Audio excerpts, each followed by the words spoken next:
Okay, happy Wednesday racing, bayang karerista. Shoutout lang tayo saglit. Kina Boss Junax ng Parola Tondo. Happy racing, boss. Pati na rin kay Boss Ronald Susim. At shoutout na rin kay Boss Deron Magalyon, ang hari ng Tondo. Good luck sa inyo mga boss at happy racing nga. July 10 tayo, 2024, araw ng Miyerkules. At meron tayong 7 races for Wednesday racing. At start time, as usual, schedule tayo, alas 5 ng hapon. Okay, so medyo may kanipisan yung lineup natin ngayon. At simulan na nga natin yung mga giya para sa araw ng Miyerkules, July 10, 2024. Race 1 tayo, start ng winner take all.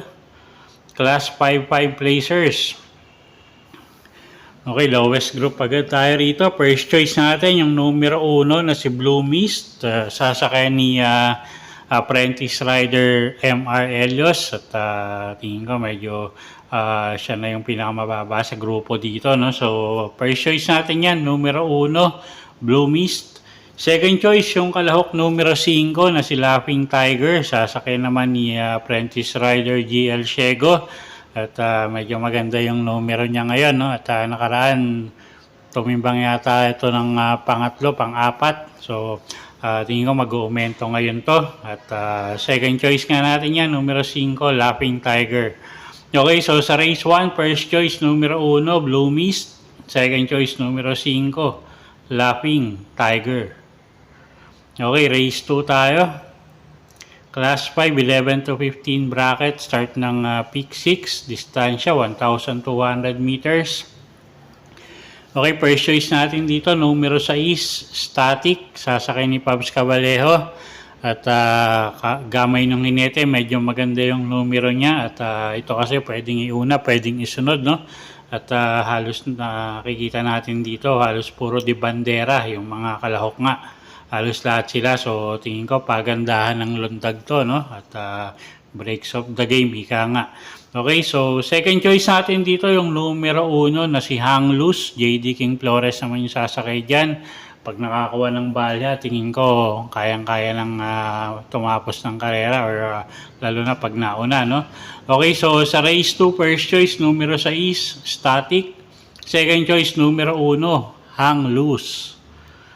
Okay, race 3 tayo, class 5, 6 to 10 bracket, distansya 1,200 meters, start ng peak 5, 6 na kalahok tayo rito. First choice natin, yung numero 6 na si Magnum Force. Jeff, bakay kayong re-renta dyan, gamay ng hinete at tingin ko kahit medyo maiksi, no? Kayang rumemate at last to enter nga siya, medyo maganda yung numero niya. So, first choice natin yan, numero 6, Magnum Force. Second choice natin yung kalahok numero 1 na si Chase the Gold. CL at Vincula naman yung re-renta dyan. At pag nauna, tingin ko malaki rin panalo nito, no? At second choice natin yan. Wag lang maiwan sa largaan, tingin ko may panalo. Okay, so sa race 3, first choice numero 6, Magnum Force. Second choice numero 1, Chase the Gold. Okay, race number 4 tayo, class 5, 11 to 15 bracket. Distansya natin dito, 1,200 meters, start ng peak 4. Okay, first choice natin dito, yung numero 4, Antonio de la Mogis, JM Estorge, yung sasakay dyan.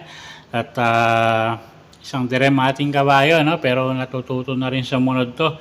So, tingin ko medyo malaki panalo niya, numero 4, Antonio de la Mogis. Second choice natin yung kalahok numero 1 na si Archie Halley. Elvin Abrea naman yung sasakay dyan. At gamay din ni Elvin Abrea to. So tingin ko malaki rin panalo niyan. Okay, so sa race number 4, first choice nga natin, numero 4, Antonio de la Mogis. Second choice, numero 1, Archie Halley. Okay, race number 5 tayo, class 5 placers, distansya 1,200 meters. First choice natin, numero 3, Den, Ace Agila, yung sasakay dyan.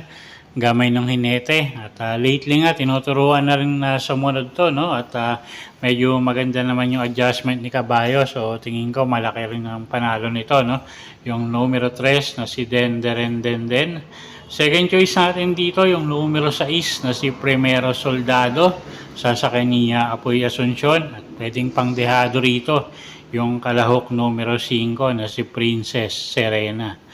Okay, so sa race number 5, first choice nga, numero 3, Den.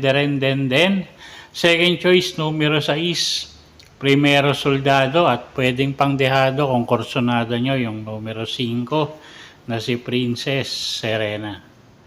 Okay, race 6 tayo. Penultimate race, class 4, 16 to 21 bracket. Distansya, 1,200 meters. First choice natin, yung numero 1 na si Enigmatic Linden. Sasakay niya ni CL at Vincola. At tingin ko nagsilbing batak lang, no? Yung takbo nito nakaraan dahil nga galing nga siya sa medyo mahaba-habang bakasyon, no? So tingin ko ngayon medyo mag-i-improve yung performance nito. So first choice natin yan, numero 1, Enigmatic Linden. Second choice natin, yung kalahok numero 5 na si Batang Kangkalu. Sasakay naman yan ni JD King Flores. At ito, medyo sanay sa mabigat na laban to. So, tingin ko malaki rin panalo. Okay, so sa race 6, first choice numero 1, Enigmatic Linden. Second choice numero 5, Batang Kangkalu. Okay, race 7 tayo. Last and final race for the day. Class 5, 6 to 10 bracket, distansya 1,200 meters. Okay, first choice natin dito, yung numero 6 na si Comeback Stronger. Pabs Cabalejo, yung sasakay dyan, medyo mababa na sa grupo tong kabayong to. At tingin ko magandang pagkakataon na para manalo, no? So, first choice natin yan, numero 6, Comeback Stronger. Second choice, yung numero 5 na si Gian Chi. GL Ciego naman yung sasakay dyan, isang apprentice rider. At ito pwedeng iuna, pwedeng isunod. So tingin ko may panalo rin yan, no? At pwedeng pangsama sa paratingan yung numero 4 na si I Tell You. Pwedeng pangsama sa exotic. Okay, so sa race number 7, first choice numero 6, Comeback Stronger. Second choice numero 5, Gianchi. At pwedeng pangdehado or pangsama sa exotic yung numero 4 na si I Tell You. Okay, so yun po yung mga giya natin para sa araw ng Miyerkules, July 10, 2024. Sana po yung makatulong sa pagpili nyo ng mga tatayaang kabayo. Inulit ko po, kayo pa rin po masusunod kung saan nyo itataya yung pinagpaguran yung pera. Okay, good luck po at happy Wednesday racing, bayang karerista.